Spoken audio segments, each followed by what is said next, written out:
Hello everyone, welcome to After School Cafe. I'm Chris, at your service.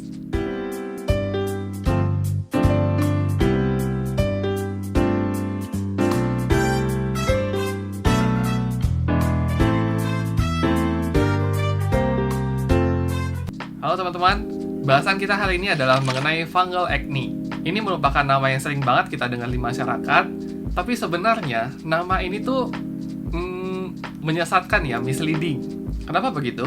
Yuk langsung kita mulai bahasannya.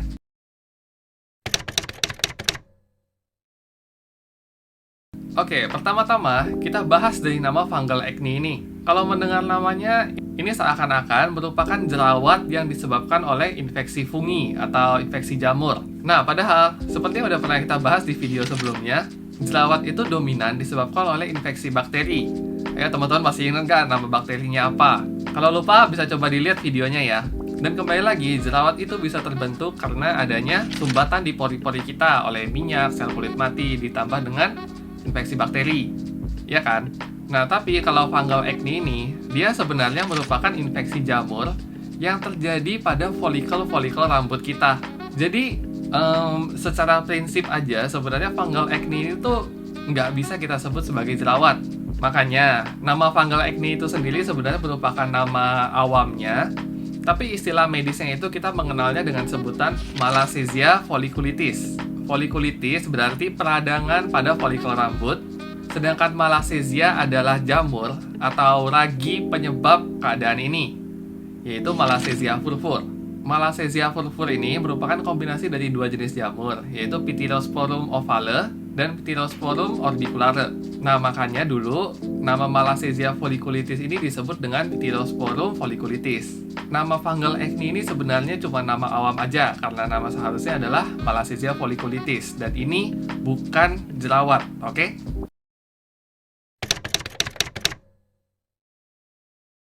Berikutnya, kita akan membahas penyebabnya.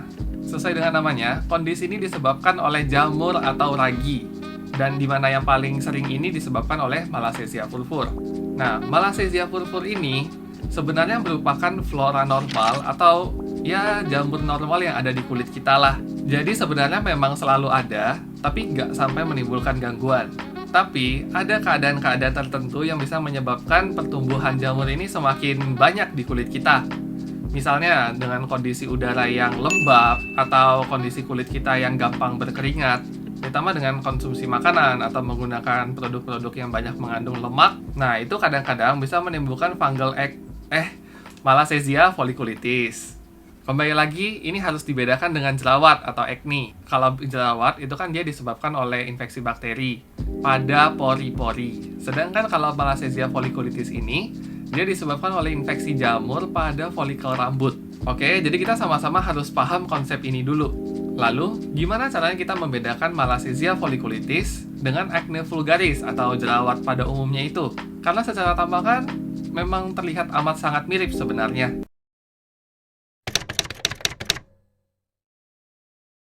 Nah, tapi beberapa aspek yang bisa menjadi pembeda adalah pertama, dari bentuknya.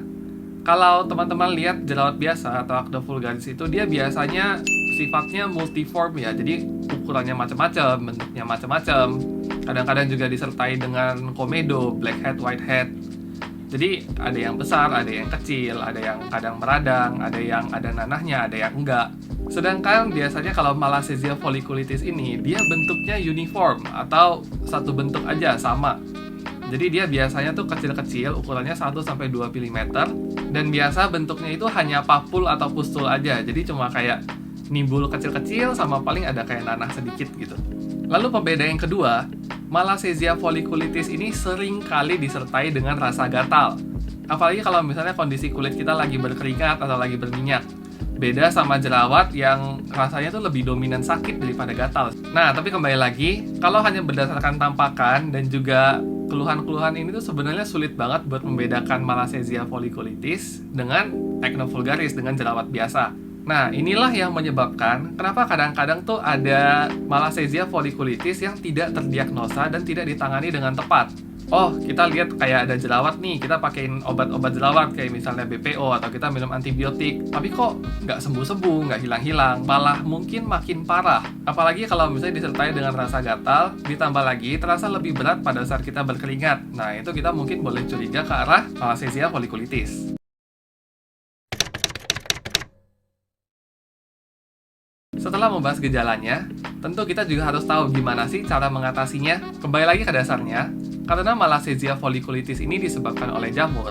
Makanya kalau kita menggunakan terapi yang biasa kita pakai untuk mengobati acne vulgaris atau jerawat biasa, itu tidak akan efektif. Misalnya kalau kita menggunakan BPO atau antibiotik, bahkan kadang-kadang bisa memperberat kondisi ini. Terapi yang disarankan untuk mengobati malassezia folliculitis ini adalah dengan mengkonsumsi obat-obatan anti jamur oral, misalnya fluconazole atau itraconazole. Atau bisa juga dengan sampo anti ketombe atau anti dandruff, itu kita oleskan pada bagian yang ada malassezia folliculitis ini. Karena memang jamur ini juga merupakan penyebab ketombe, jadi ya bisa efektif. Tetapi, terapi dengan sampo anti ketombe ini baru kita berikan apabila kita tidak dapat mentoleransi terapi oral, misalnya karena alergi. Dan juga kita harus menjaga kondisi tubuh kita. Kalau misalnya berkeringat, itu jangan dibiarkan terlalu lama. Harus dilap kering supaya nggak terlalu lembab, oke?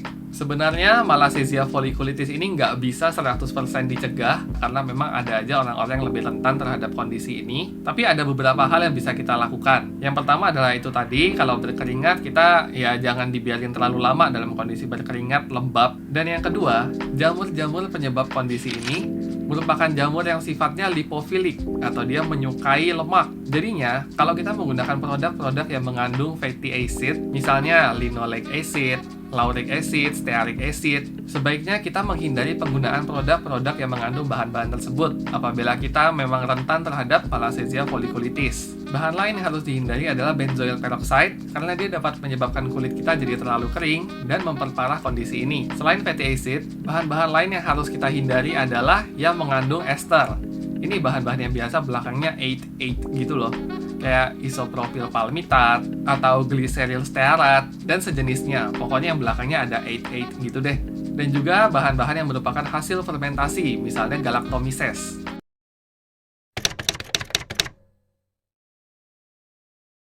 Oke teman-teman, jadi itu tadi tentang malassezia folliculitis. Aku harap setelah ini kita semua bisa membedakan kondisi ini dengan jerawat biasa atau acne vulgaris, karena memang secara definisinya beda, penyebabnya beda, mekanisme terjadinya beda, menyebabkan pengobatannya juga berbeda. Jadi kalau teman-teman punya masalah jerawat yang udah menjalani berbagai terapi tapi nggak sembuh-sembuh juga, apalagi disertai dengan rasa gatal, teman-teman mungkin boleh curiga kalau ini merupakan malassezia folliculitis. Oke teman-teman, sekian untuk video hari ini. Mudah-mudahan bisa menjadi pelajaran buat kita semua. Kalau teman-teman suka, boleh tolong like, subscribe, dan nyalakan loncengnya supaya teman-teman ternotifikasi kalau ada video baru. As always, stay bright and coffeetive.